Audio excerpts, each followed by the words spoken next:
And Southern Kentucky. This is WYMT Mountain News at 6.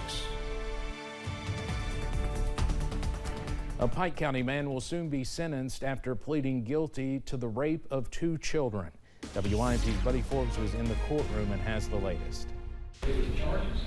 Jeremy Jewell, 33 of Pikeville, was indicted by a grand jury in February on 2 charges of rape and 2 charges of sodomy, with court documents referencing 2 sexual assault survivors who were under the age of 12. We always work with the families of victims, especially in cases like this when our victims are minors. We keep constant touch. We make sure that the victim's mother knows or guardians know what's going on in the case. Jewell was expected to appear before a jury early next year, but his attorney contacted the Pike County Commonwealth's attorney ahead of his pretrial conference Thursday, asking for an agreement without a trial. I had previously filed notice in the court record that I wouldn't make an offer in this case. But based on things I'm hearing from the mother, I thought it was in the best interest of the children to go ahead and do this. After discussing his recommendation with the family, Commonwealth's attorney Bill Sloan said an agreement was reached, and Jewell pleaded guilty to the charges Thursday, with the Commonwealth recommending a 20-year sentence and a lifelong registration as a sex offender. So he will not be eligible for parole or shock probation or any kind of conditional discharge until he has served 85% of the 20 years. Upon his release, Jewell will also be placed on 5 years of supervised probation. I feel much better about it knowing that the victim's family is on board with this. Sloan hopes the plea will provide a quicker path to healing for the family. In Pike County, Buddy Forbes, WYMT Mountain News. Jewell returned to the Pike County Detention Center, where he has been an inmate since February. He is expected to return to court for sentencing January 30th.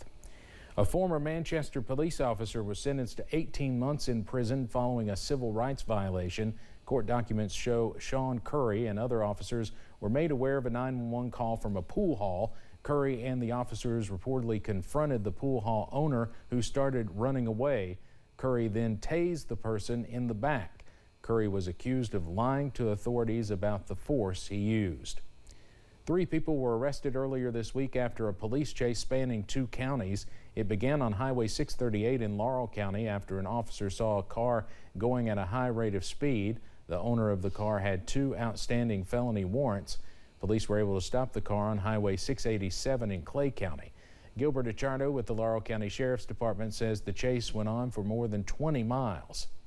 Spike strips were set up and they were able to successfully get that vehicle stopped. However, the use of spike strips is unpredictable for pursuing cruisers, so there was about 6 cruisers damaged between 3 or 4 departments.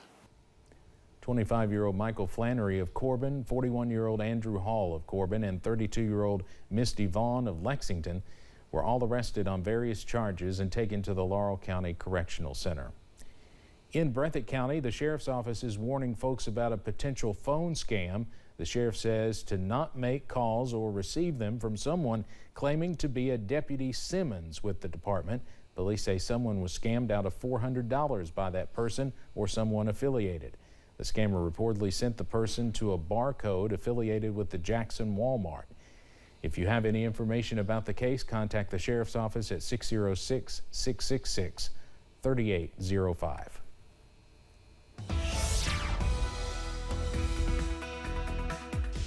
Well, as advertised, we had plenty of sunshine today. Highs were in the 30s and 40s. Here's the latest with live pinpoint Doppler radar showing a clean sweep across all of eastern Kentucky, and this will get a break for tonight going into the day on Friday and for the most part Saturday. And so when we get into Saturday night and into Sunday, that rain chances will start to pick up. As mentioned, we made it into the 30s and 40s. 40s from London to Williamsburg, 45 in Somerset, 43 Middlesboro, 41 in Harlan, as well as Jonesville. 39 was the high in Jackson. We have clear skies out there. Jackson still sitting at 36.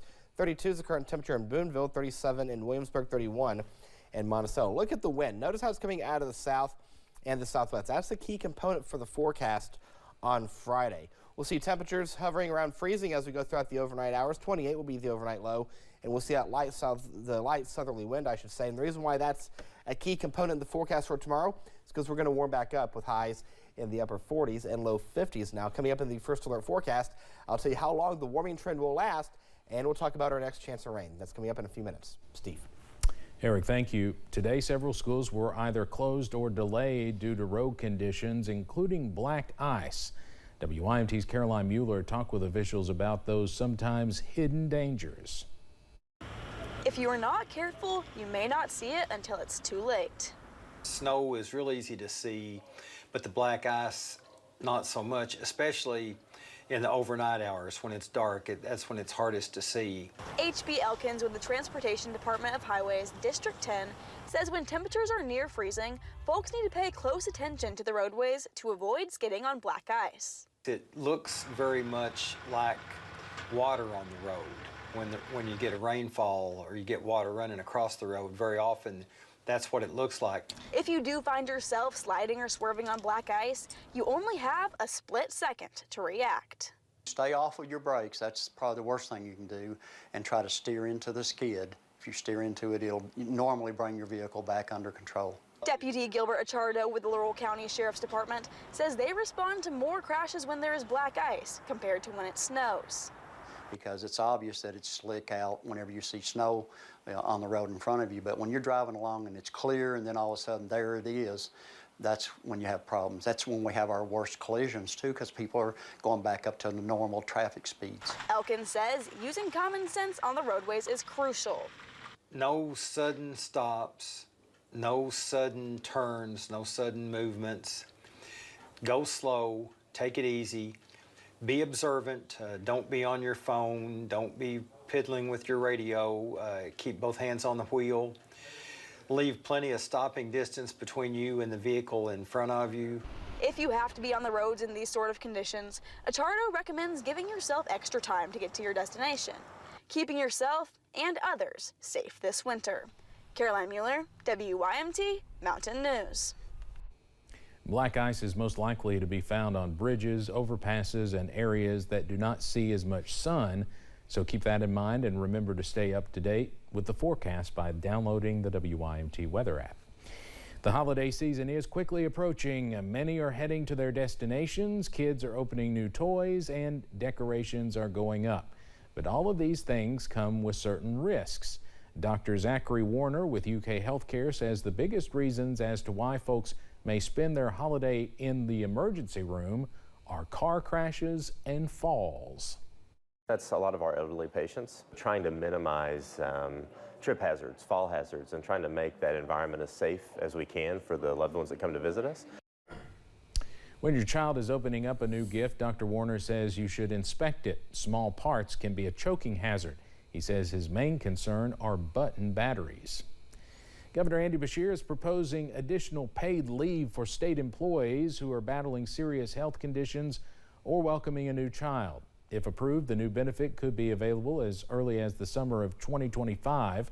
Under the plan, eligible executive branch state employees would receive 6 weeks of paid leave at 3 points in their career upon hire, after 10 years of service, and again after 20 years.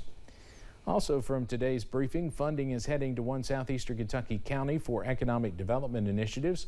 Governor Beshear announced the Bell County Economic Development Foundation is receiving $2 million for a site they are working to build.